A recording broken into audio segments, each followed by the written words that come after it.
Hey friends, Josh here, founder of HR University and certified HR professional.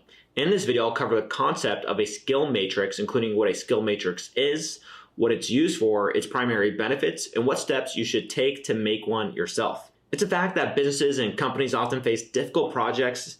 If there's one thing that's completely detrimental, well, that's disorganization to them. It's a main reason for creating a skill matrix because it helps organize your company's workforce to get proper knowledge of people's abilities and drawbacks and to analytically conclude which approach is the most suitable for each obstacle and challenge that you're facing.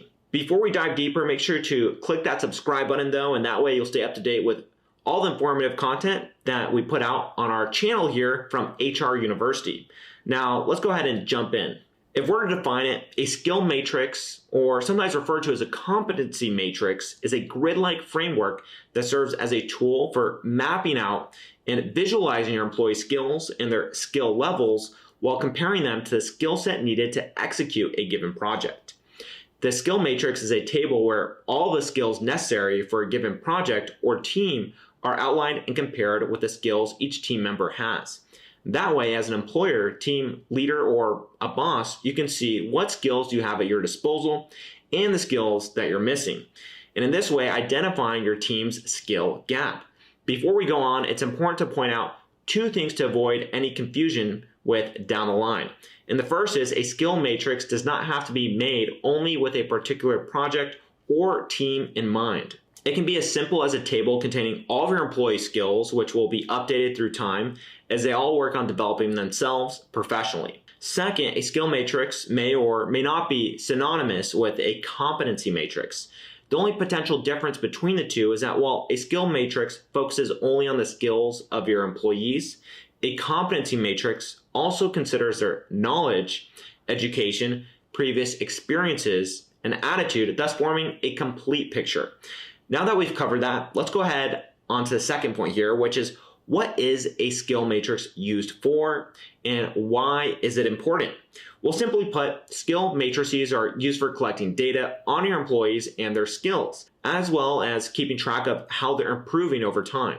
They provide good feedback regarding the types of skills that your company is lacking, and they are very informative when it comes to deciding which projects to tackle or which employees to group into teams.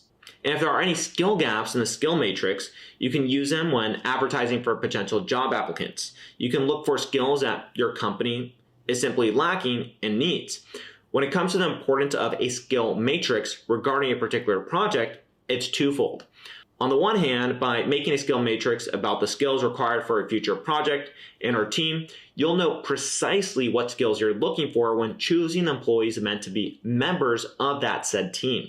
On the other hand, you'll know exactly which employee possesses which skills, establishing a match between the project or team requirements and your employees' capabilities. And finally, once you've chosen your team, you can assess and identify any skill gaps which you will address either by helping your employees master a new skill or by looking for job applicants that have that skill. And by establishing a skill matrix in time, carefully reviewing all the skills that your company possesses and lacks, you'll ensure the successful execution of the project in advance. Bearing all this in mind, let's go ahead and discuss the practical benefits here of establishing a skill or competency matrix. First, when considering the benefits a certain team has to tackle with a given project, a skill matrix enables all participants of that said team to be aware of the success rate they have and to timely address all possible skill gaps which could possibly interfere with their success. They'll be aware of how fast they finished the project, how their collective chemistry worked, and whether they had knowledge inconsistencies between each other. So they'll be much better prepared for any future challenges. On the company level, the skill matrix will help bosses, employers, and managers see which workers stand out in which fields and how well they cooperate with other coworkers. The company will be able to identify which employees bring the least to the table and address that accordingly while keeping track at the same time of how each employee improves as time goes by. They can know which employees have standout skill sets, which may in turn help when it comes to future promotions or raises. Ultimately, if some skills are necessary for projects yet lacking in all employees, the company will advise the HR department for what to look for in future applicants, directly addressing these issues. On the individual level, a skill matrix can be an excellent way for employees to realize how valuable they are as a worker. Like it or not, people tend to have skewed perspectives of how good they are or how essential they are for a company. A skill matrix, which compares their skills directly to those of their coworkers, allows them to simultaneously take pride in what they bring to the table while also being aware of what area they should work to improve. When comparing their capabilities to those required for certain projects, the employee will see what gaps in knowledge they'll need to address in the near future. And finally, although indirectly, a skill matrix will definitely impress clients by delivering better professional results, finishing projects faster, making them high quality and creative, and satisfying customers. Company clients, whoever they might be, whichever sector is in question, will get a better result from a company using a skill matrix to evaluate their employees and teams. And yes, I know that all sounds ideal, but still kind of obscure since I still haven't addressed the elephant in the room, which is how do you successfully make a skill matrix? Well, it's not that difficult really. You need to start by listing out all the skills that are usually necessary for your business. Create an entire database of skills around which you'll organize all employees and all projects. You should be able to do this within your HRIS system. The skills will normally vary according to the company's field. However, some skills like management, communication, or marketing, for example, are somewhat universal and should be present in every skill database. Next, you should create or adopt a skill measuring scale. There are various scales that you can use, but they all have the same 4 to 5 levels ranging between no knowledge of a certain skill and expert level of mastery over it, with basic and intermediary levels in between these. Try to present these levels as numbers. So for example, no experience would be a 0. Proficient mastery over a skill would be a 5. And anything in between would be on the scale from 0 to 5.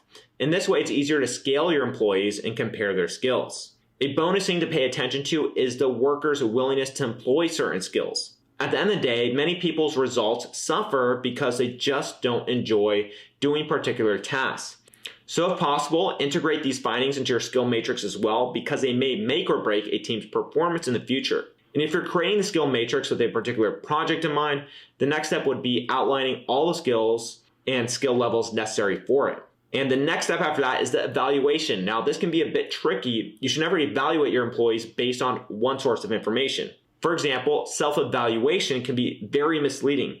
Always consider multiple reports. Self-evaluation, peer evaluation, superior evaluation, manager evaluation, and client evaluation.